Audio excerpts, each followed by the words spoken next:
But did you know sleep apnea is a major cause of hypertension?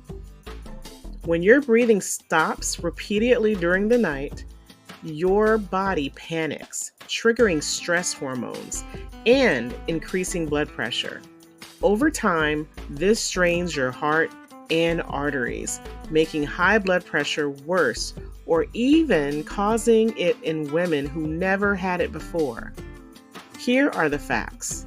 83% of people with drug-resistant high blood pressure also have sleep apnea.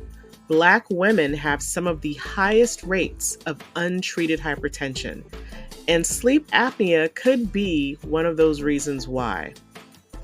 If you're taking blood pressure meds, but still struggling to get those numbers down, your sleep might be the real issue.